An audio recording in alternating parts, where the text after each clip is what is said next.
Hujambo na karibu kwa mara nyingine tena mtazamaji wa The World News katika kipindi hiki cha ulimwengu wa siasa. Jina langu ni Adam Hussein.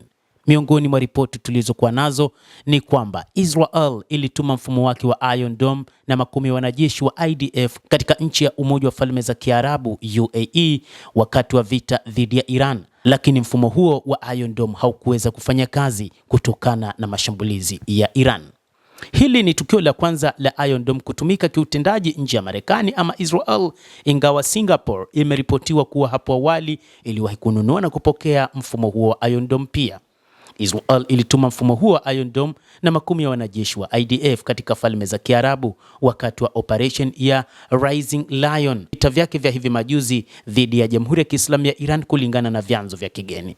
Taarifa za ndani zinadai kwamba maafisa wengi wa kijeshi nchini Israel walieleza kuwa uamuzi wa kutuma betri ya Iron Dome na vingilia kati ulifanywa baada ya Waziri Mkuu Benjamin Netanyahu kupigiana simu na Rais wa Umoja wa Falme za Kiarabu Mohammed bin Zayed, ambapo rais huyo alihitaji ulinzi wa anga, na hivyo Waziri Mkuu Benjamin Netanyahu akamhakikishia ulinzi wa Iron Dome makumi ya askari wa IDF ambao wangeweza kwenda kutumia mfumo huo, lakini ni makombora ya Iran yaliyoweza kumiminwa katika Umoja wa Falme za Kiarabu na kusababisha uharibifu mkubwa wa miundombinu, hasa ngome za kijeshi za Marekani, lakini pia na baadhi ya maeneo yenye viwanda vya mafuta. Makumi ya makombora ya Iran yalirushwa kuelekea katika nchi za Ghuba ambayo yalipambana na mfumo huo, kulingana na vyanzo vya kigeni. Mfumo wa Iron Dome haukuweza kuyadungua makombora ya Iran hata huko Israel kwenyewe, na hii ilifanya Marekani kuongeza ulinzi mwingine wa anga ndani ya Israel,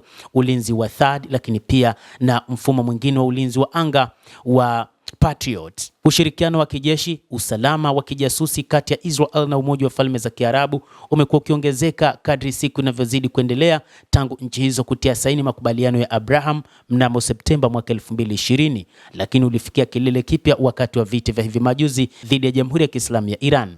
Waziri Mkuu wa Israel Benjamin Netanyahu, Rais wa Marekani Donald Trump na Waziri wa mambo ya nje wa Umoja wa Falme za Kiarabu UAE Abdullah bin Zayed walionyesha nakala zao za mikataba iliyotiwa saini waliposhiriki katika hafla ya kutia saini mwaka 2020. Hii ilionyesha mwanzo mpya wa ushirika kati ya Umoja wa Falme za Kiarabu na Marekani na Israel.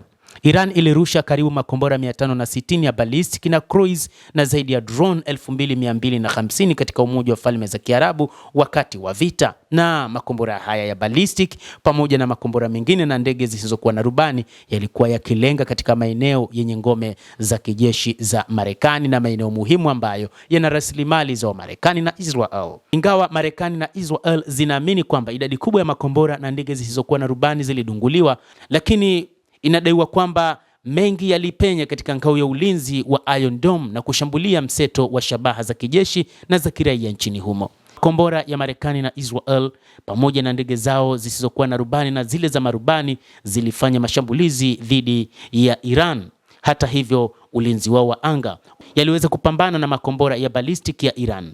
Iron Dome haijatolewa kwa Saudi Arabia, kinyume chake, wakati Israel na Saudi Arabia zote zilishirikiana chini ya mwamvuli wa kikanda kupitia Marekani kama mfereji wa ulinzi wa anga wa kikanda. Hakuja kuwa na ripoti za Israel kutoa mfumo huo kwa Riyadh. Saudi Arabia imeonyesha nia ya kutaka kuifanya Israel iwe ya kawaida, lakini iwapo tu Jerusalem itakubali kufanya maafikiano makubwa kuelekea suluhu ya mataifa mawili na wa Palestina. Hiki ndicho ambacho Waarabu kutoka Saudi Arabia wanakinzana na Wayahudi kutoka Israel. Endelea kutufuatilia mtazamaji, lakini ni kusihi usisahau kulike, kucomment, kadhalika kusubscribe channel yetu hii upate habari hizi kwa mapana kupitia The World News.